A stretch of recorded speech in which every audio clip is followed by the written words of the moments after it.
¿Qué tal? ¿Qué tal? Buenas noches. Estoy esperando haciendo unos cambios, pero ahorita empezamos esta página, hace mucho que no la usaba. La quiero reactivar. Y pues que mejor con el aniversario de una de las mejores películas de todos los tiempos, de una de las trilogías más increíbles de todos los tiempos. Y pues es hora de comenzar. Bueno, a todos bienvenidos a esta plática de 20 años del Señor de los Anillos, que está basado en este libro, este librote, y que tiene todo un legendario más grande de lo que uno se imagina, que va más allá de estos tres libros. La verdad, esta película que hoy cumpla 20 años, es, para los que la vimos en el cine esa primera vez, pues ha pasado bastante tiempo, muchísimo. Pero pues la película ha envejecido de una manera increíble. Yo, es una trilogía la cual aprecio mucho. Esta primera película, cuando la vi, pues no había leído absolutamente nada de El Señor de los Anillos, pero me enseñó todo un nuevo mundo que conocer. eh, y también es algo que celebrar, en la medida de que hay películas que marcan un antes y un después en el cine. Y esta es una de estas películas que marcan un antes y un después. En un sentido narrativo, de efectos especiales, o definitivamente es fue una propuesta totalmente diferente de lo que se ha venido haciendo en mucho tiempo, porque el cine fantástico se tenía ciertas características, pues, que lo hacían un poco eh, raro, muy fársico, o sea, muy sobreactuado, nada creíble. Y lo que hizo Peter Jackson junto con Philippa Boyens, que fue quien escribió el guión, una persona que conoce muchísimo de Tolkien, fue bastante impresionante. Le dieron un realismo, le dieron una, ¿cómo decirlo? Una lógica en la que nosotros podíamos creer bastante, y que respeta inclusive eh, las mismas leyes del mismo Tolkien, que dio acerca de su ópera, de este legendarium, que es bastante bueno, y que inclusive, como dato curioso, pues el mundo del Señor de los Anillos sucede en nuestro mundo, pero muchísimos años antes de que nosotros tuviéramos conciencia sobre este mismo mundo, y que fue olvidado. O sea, esto pasa en nuestro mundo muchos miles de años atrás. Las edades de los árboles y todas las edades del sol, que van desde la uno hasta la 4, y nosotros que estamos ya en otras. Ahí también, bueno, ahí si tienen comentarios sobre la película, pues sería bastante bueno que los dejaran. Me nutrirían para hablar igual y pasarnos un poco de 40 minutos, que es el tiempo recomendado para hablar de algo, pero que vale la pena hablar esto. Mientras, pues los iremos ahí compartiendo en algunos grupitos para que esto funcione bastante bien y tengamos interacción. La interacción es fundamental en cualquier transmisión para poder hacer que sea una plática pues agradable. La retroalimentación avienta mucho a esto. Y pues compartir en grupos de Tolkien, que son las personas que más críticas de las adaptaciones son. Y es bueno, la crítica siempre es buena. Pero pues es cuestión de tener valor, valor para hacerlo.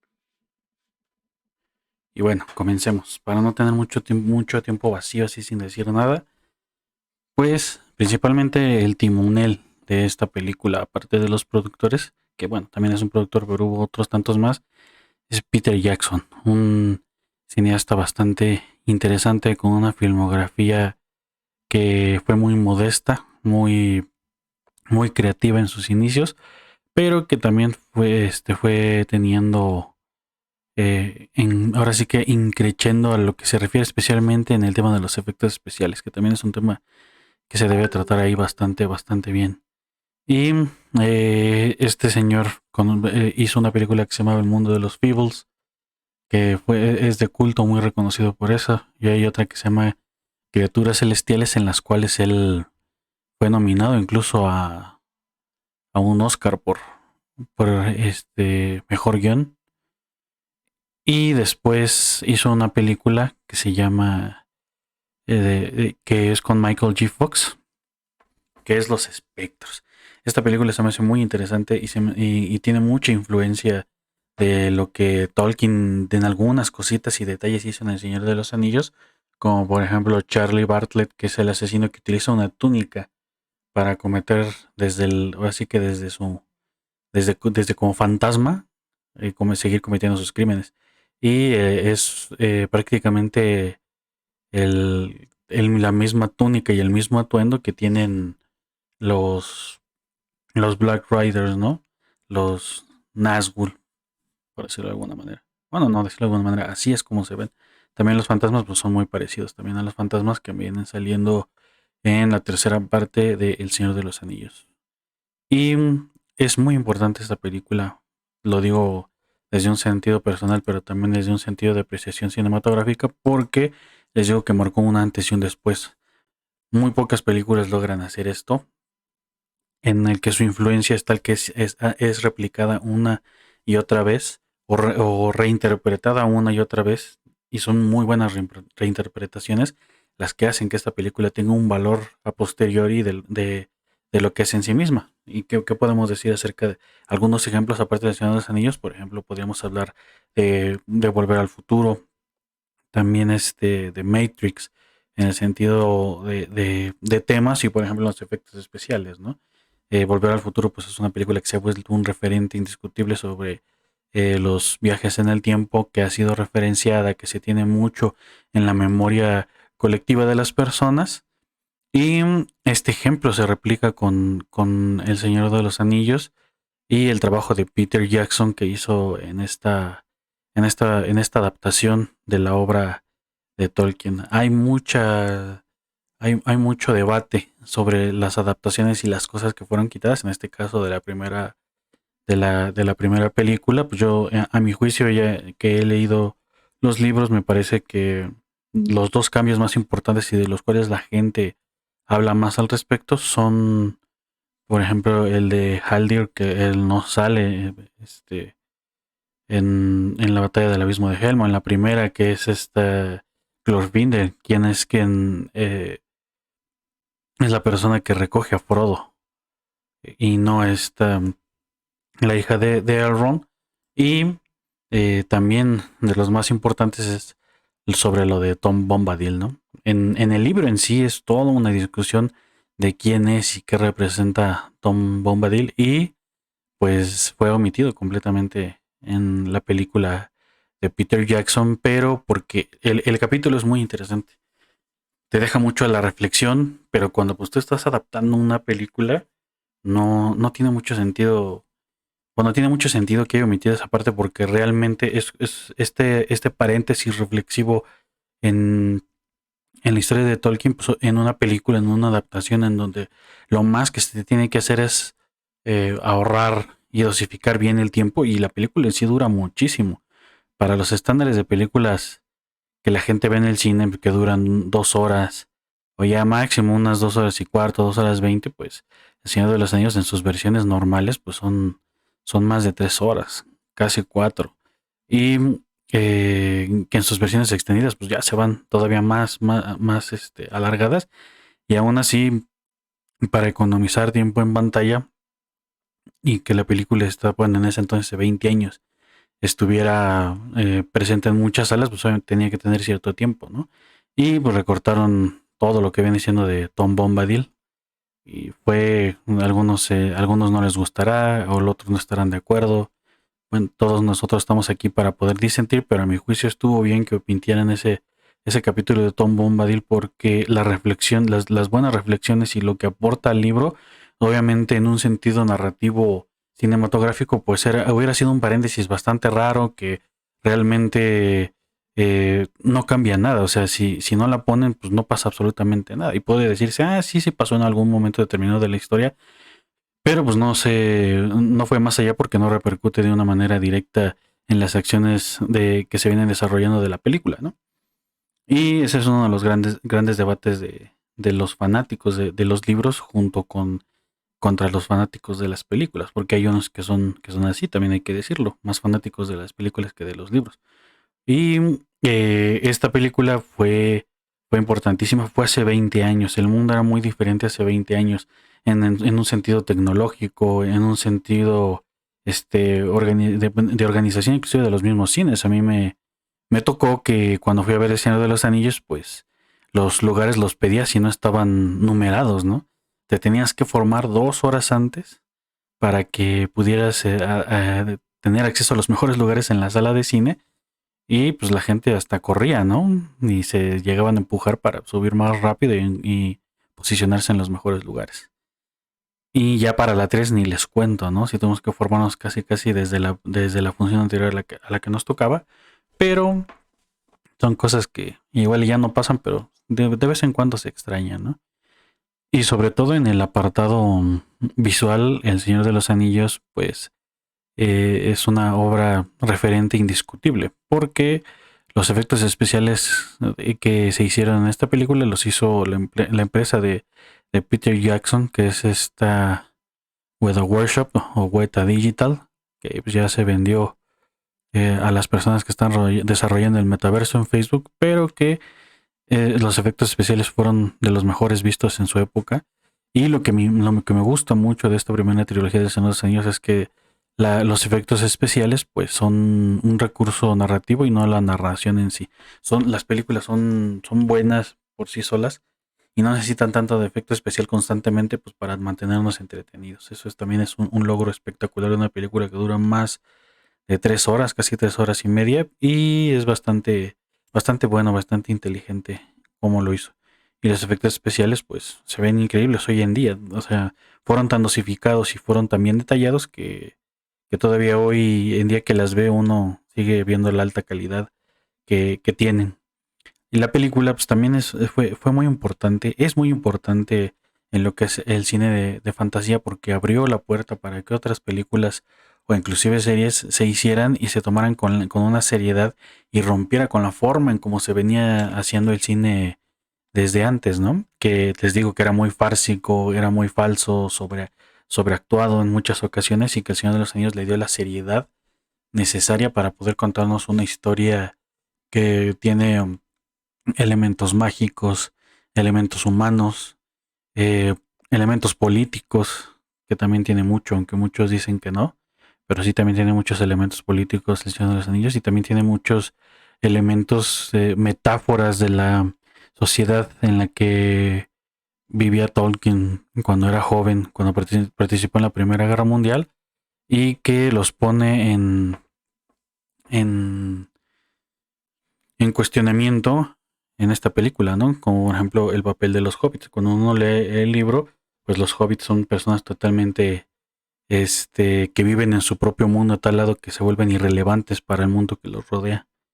Y aparte de irrelevantes, los que los llegan a conocer, pues los tienen sumamente subestimados, en los cuales ellos pues los consideran, aparte de una raza inferior, pues también los consideran personas que no pueden aportar nada al mundo de la Tierra Media. Y lo que me gusta en el libro de Tolkien y que transmite perfectamente Peter Jackson es que nos muestra que las personas, yo tengo ahí mis especulaciones al respecto del papel de los hobbits, pero pues plasmado a través de los ojos de este Tolkien y cómo veía el mundo en su época, ¿no? Porque cuando fue la Primera Guerra Mundial, las personas que iban mucho eran las personas que tenían cargos importantes, que eran relevantes para su sociedad. Pero al final de cuentas de esas personas hay muy pocas. Y si pues, es una guerra mundial, están muriendo en la primera línea estas personas, pues tienen que entrar las personas que no tenían dinero, que no tenían cargos, que eran totalmente irrelevantes y ajenos al mundo que los rodeaba, y que fueron las personas que a final de cuentas son las que ganaron la guerra, ¿no? Los que menos creían y de los que menos esperaban. Esto, pues si lo transmitimos a la historia del Señor de los Anillos, pues los hobbits sufren esta misma visión sobre quiénes son en esta historia, ¿no? Y por eso me gusta en este prólogo con el que empieza la película que pone los escritores, los guionistas, le digo Peter Jackson y Philippa Boyens de manera muy inteligente, te resumen todo lo que tienes que saber del Señor de los Anillos para que le entres de lleno y no vayas vacío con todo lo que hay detrás cuando empieza la película, ¿no? Y es este prólogo sobre la Guerra del Anillo y cómo termina. A mí me gusta mucho esto, ¿no? Que dice, que cuando mencionan, dice que se le encuentra a Bilbo, pues una de las criaturas más infames que puede haber encontrado, pero al final cuenta, ¿no? Y que el futuro de la Tierra Media dependerá de los hobbits, ¿no? De las diosas, y ni siquiera del rey, y ni siquiera de otras personas mucho más poderosas. El futuro de la Tierra Media va a ser moldeado por de las personas de las que menos se espera, ¿no? También por eso es muy importante lo que pasa al final de la película, cuando el rey se arrodille. No quiero abordar mucho de la 2 y la 3, espero poder hacer esto de una manera anual. Lo que importa hoy es la comunidad del anillo. Y la película me parece bastante buena. Les digo que para mí marcó un antes y un después en la forma de ver el cine.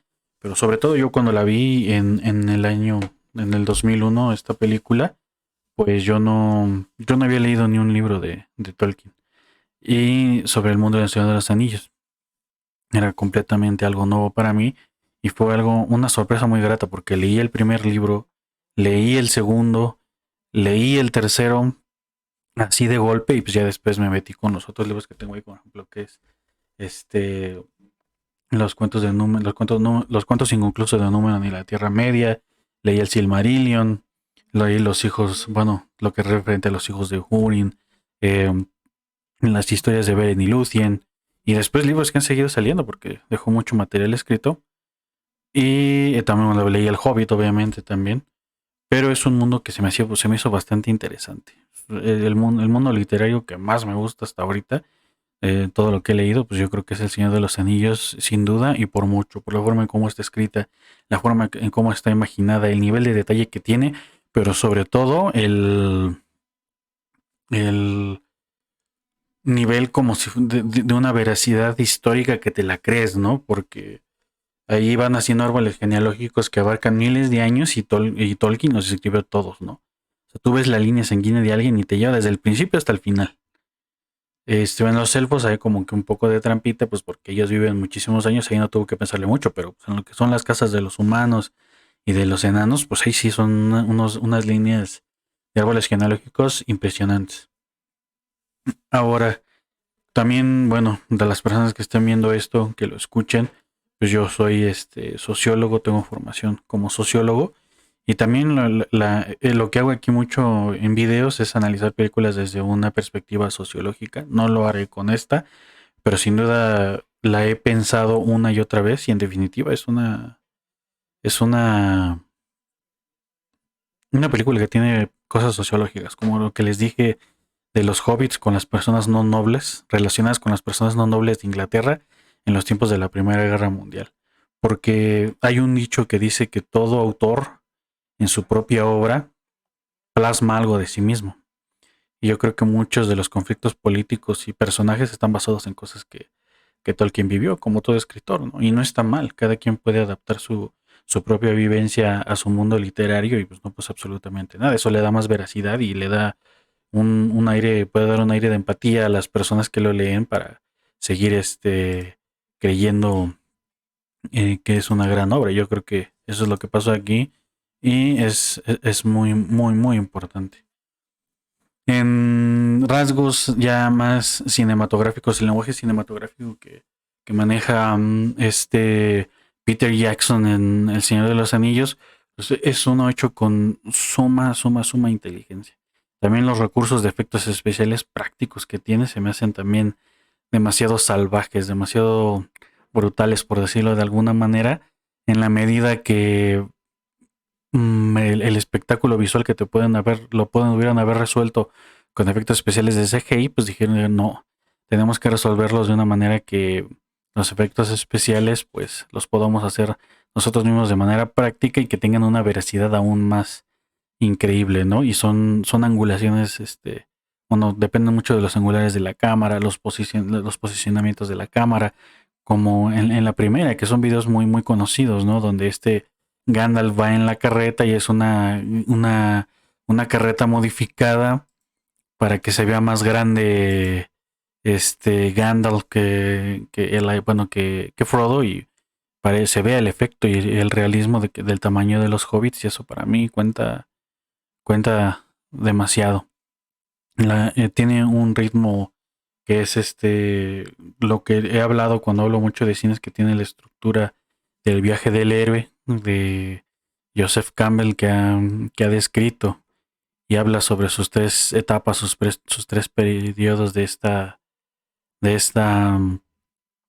así que de esta fórmula de contar historias y este del Señor de los Anillos también la tiene. Es la persona ordinaria que tiene un encuentro con elementos extraordinarios, como lo es el anillo, que tiene el mentor que lo lleva a un mundo de fantasía, como lo viene siendo Gandalf, y hay un crecimiento, una iluminación, un morir, pero también un renacer, y todos estos periodos los tiene Frodo, pero hay varios personajes que van teniendo esto o sea, lo tienen desde la película como de una manera sola y también desarrollados a través de la película en las tres partes bueno, las otras dos partes que le siguen, ¿no? Tiene un desarrollo bastante brillante. Aragorn lo tiene. Y uno de los personajes que más me gusta, a mí hay dos personajes que me encantan en Señor de los Anillos, es Eowyn y Sam. Y Sam es un personaje que para mí vale mucho la pena. Es la persona con la que ya casi al final es con lo que se ve en sus ojos de lo que quedó de este mundo de la Guerra del Anillo y del inicio de la Cuarta Edad, ¿no? Y el papel que viene desenvolviendo.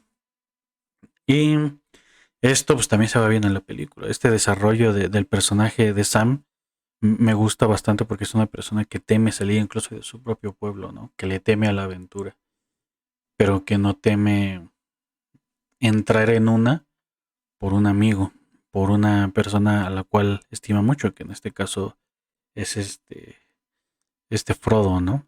Hay alteraciones ahí en la historia referente incluso desde cuando recibe de que Gandalf se va para investigar del anillo y regresar, pues en el libro pasan muchísimos años, ¿no? Casi 2 décadas. Y en la película pues parece que fue cuestión de meses o de días, ¿no? Y ahí hay una diferencia por la cual le dice mucho Sam, señor Frodo, a Frodo, y es porque es un señor, ¿no? Hay una diferencia ahí de edades, pero que aquí se sigue diciendo de la misma manera en que suena muy raro, pero pues conserva mucho el valor de lo que es la amistad y la lealtad.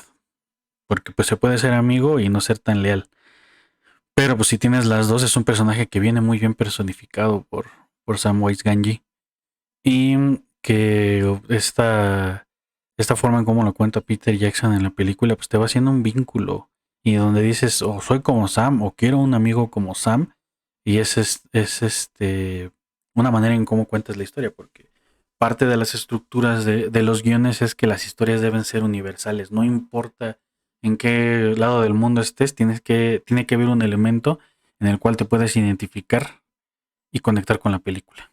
Porque hay muchos cambios culturales, usos y costumbres, pero el Peter Jackson en la obra de Tolkien, que tiene muchas cosas de culturas en específico, pues lo hace un poco más universal y utiliza el método de la amistad para poder conectar y hacer que la gente vaya teniendo empatía por todos los personajes, especialmente en estos dos, que pues, bien son junto con, bueno, son los protagonistas de la historia, igual y en algunos momentos de toda la trilogía hay personajes que tienen más tiempo en pantalla o una relevancia un poco más significativa, pero al final de cuentas son ellos dos, ¿no?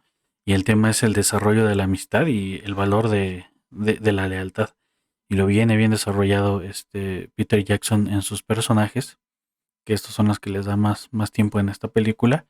Y también tiene, dentro del que le estaba comentando, el lenguaje cinematográfico, ahí de hasta cuando agarran un libro, cuando están en las minas de Moria, la forma en cómo manejando la escena me gusta, y cómo va leyendo los acercamientos de cámara, de cámara ahí en la cámara de Mortuoria, en la que están ahí con Gimli y todos sus amigos y familiares que tiene ahí, cómo se va moviendo la cámara, ¿no? Con la iluminación, o sea, son detalles muy impresionantes que va teniendo ahí la película y que también no es muy habitual que lo tenga un blockbuster, una película a la cual se le invierte mucho dinero. Por lo general son películas que todo el tiempo están mostrándote lo que se gastaron en dinero en efectos especiales.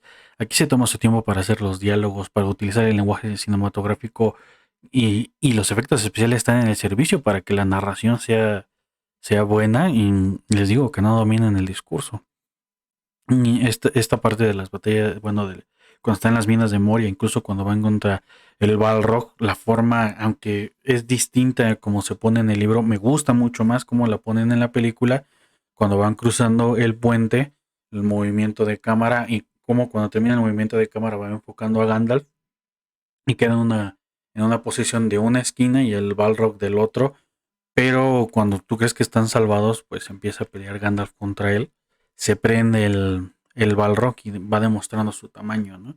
Ahí hay una narrativa visual, hay un golpe narrativo en el cual nos van mostrando que el Balrog es más alto, más fuerte, digamos de alguna manera, y lleno de fuego, ¿no? Ya el efecto del fuego ahí, pues ya dices, no, pues es un enemigo pues difícil de vencer, ¿no? Y ya las personas que leyeron los libros pues saben que son Maiar, son criaturas con poderes pues bastante fuertes, que están peleando entre sí, son deidades que pelean pues para aniquilar al otro y los otros por sobrevivir y hacer que la comunidad siga viviendo, ¿no? Y el efecto de cuando Gandalf cae, la forma en cómo está escrita pues es muy similar, ¿no? Pelea con el Balrog, algunos diálogos en específico que se van conservando, y cae, dice Gandalf, wrong Fulsman en inglés, ¿no? Y cae y ya, ¿no? Todo es muy de corrido, pero acá Peter Jackson lo que me gusta es cómo está la pelea. Hay momentos en donde da el espadazo el Balrog y tiene un escudo Gandalf y tú ya vas creyendo que hay esperanza, y es un juego en que te quitan y te ponen la esperanza y al final de cuentas gana la esperanza y se cae el Balrog, ¿no? De repente saca el látigo, le agarra el pie y ahí es donde cuando tú ya estabas tranquilo así porque lo habían logrado, pues de repente se cae Gandalf, ¿no? Se lo lleva el Balrog, y ese tipo de escenas es lo que le dan un valor increíble al Señor de los Anillos. Podría parecer que es muy exagerado lo que puedo decir, pero la película está hecha con una inteligencia cinematográfica bastante buena y que le dio un valor cultural, inclusive yo podría decir, a esta trilogía, que para mí es la mejor trilogía de todos los tiempos. Ojo, dije la mejor trilogía de todos los tiempos y no la mejor película de todos los tiempos, porque hay que ser sinceros, también hay películas que se disputan ese honor y no hay manera de cuestionarlos, ¿no? Padrino 2, las más mencionadas, ¿no? Padrino 2, Ciudadano Kane, o incluso, bueno, para mí podría ser también Barry Lyndon, Space Odyssey de Kubrick, y lo menciona Kubrick porque pues, él le preguntaron por qué él conocía la obra de Tolkien cuando era niño. Leyó, bueno, es bien sabido que leyó El Hobbit, obviamente ya de grande leyó El Señor de los Anillos, y a él le gustaba mucho este mundo literario, y pues cuando le preguntaron ¿y qué opina de una película? Y dijo él, pues la verdad, esta película, El Señor de los Anillos, para mí es imposible de adaptar, ¿no? Pero pues porque no estaba al tanto del desarrollo tecnológico que ofrecía el cine. Ya más adelante él murió en el 99. Él estaba en el mundo del cine y obviamente él ya sabía que se estaba desarrollando unas películas del Señor de los Anillos. Tristemente no llegó a verlas, pero yo creo que él también, ya conforme avanzando el tiempo, creo que se le hizo menos imposible de adaptar algo así. No cayó en sus manos, cayó en manos de Peter Jackson, pero bueno, fue una pena que no viera Kubrick esta película, estos libros adaptados y realizados de una manera increíble, ¿no? Y en ese sentido, pues les digo que es la mejor trilogía para mí de todos los tiempos, pues porque sus películas se mantuvieron siempre en un estándar de calidad bastante altos. Hay películas que no logran esto, incluso El Padrino, que para mí también es una super trilogía. La primera es buena y la segunda es mejor todavía, pero la tercera cae tanto que pues rompe el legado de las otras dos y no se puede decir que sea una trilogía, la mejor trilogía de todos los tiempos, ¿no? Ni Volver al Futuro, que también es algo de culto, pero pues que no tiene la importancia ni el nivel, ni mantuvo tampoco el nivel tan alto como fue en El Señor de los Anillos. El Señor de los Anillos fue la 1 fue buena, la 2 fue mejor y la tercera pues ya es mucho mejor todavía.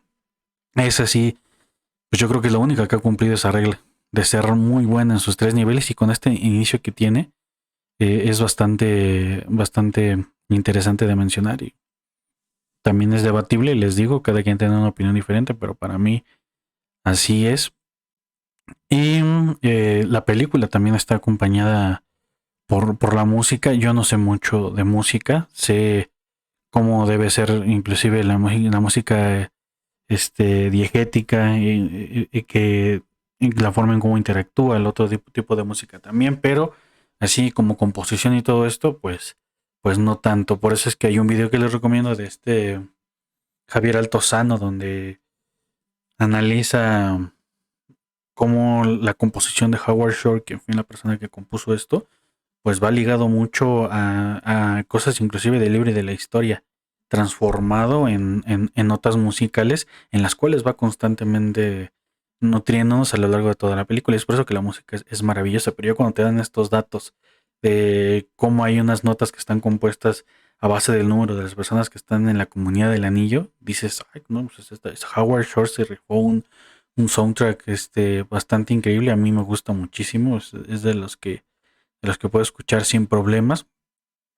Y también Enjad hizo la música final en donde está cantado también en unas partes en el idioma de los elfos, no todos, pero esta película fue tratado con un respeto máximo a Tolkien, a la forma en cómo fue hecha escrita la película y quiero llegar también, aparte de que ya dije todos estos detalles, la importancia y los precedentes de las personas que lo hicieron y todo esto, pues también quiero hablar mucho de lo que es su influencia posterior en la forma en cómo hacer cine de fantasía. Y yo creo que muchas películas, incluso series, tengo que decirlo, como Game of Thrones o otras más como His Dark Materials y otras cuantas más, estas son yo creo que de las más importantes, no hubieran existido de la manera en cómo existieron si El Señor de los Anillos, la trilogía, no hubiera mostrado que esto era posible de hacerse de manera realista y que la gente no le huyera. Por lo mismo, porque les digo, a través del tiempo nos fueron acostumbrando a, a, a que se contaran de cierta manera las películas de fantasía. Esta trilogía, empezando con esta comunidad, la comunidad del anillo, dio el respeto y el estatus suficiente para que otras películas y otras series se hicieran. Y esta, yo creo que si no hubiera pasado en Señor de los Anillos, o no hubiera pasado de la manera en cómo pasó esto, así como se hizo, no se hubieran hecho otras series. No digo que las series tengan mucho valor o poco valor desde Señor de los Anillos, eso lo tienen que hacer por ellas mismas. Game of Thrones creo que las tiene, al menos en sus primeras temporadas, tiene un altísimo valor este por sí solas y cómo fueron adaptadas, pero yo creo que las personas, porque en el cine es un mundo de inversión, es invertir dinero. Y una persona que no va a invertir millones de dólares en algo que no le va a ser redituable, ¿no? Y no hubieran apostado por series, yo lo digo así abiertamente, como Game of Thrones, si no se hubiera demostrado el éxito del Señor de los Anillos que tuvo, ¿no? Y eso me gusta bastante. Es un referente indiscutible de la nueva cultura popular, El Señor de los Anillos, y pues si eres una de las personas que no lo ha visto, pues ahí. Y te gusta el cine y dices que te gusta el cine, pues tienes que verlas. Eso sí, sin dudar. Y a mí me gusta bastante. Les digo, también les comento que, bueno, esta página la estoy retomando, o sea, ha ido fluctuando. Fui de 5, 7 personas, 8 el máximo ha ido cayendo. Antes tenía más por hacer otras cosas. Lo iba a transmitir en mi perfil personal de Facebook, pero dije, no, lo voy a hacer desde la página. Y bueno, para mí es importante comentar esta película. Y ahí ya me eché 35 minutos hablando de lo importante que es, los temas de la adaptación, cómo influyó en la cultura popular y que es la mejor trilogía de todos los tiempos, según yo, ¿no? Debatible, por supuesto. Pero bueno, les doy gracias por haberlo visto, o también lo voy a hacer en formato de podcast y ahí también espero que lo escuchen. Y ya esto sí va a ser de otra manera.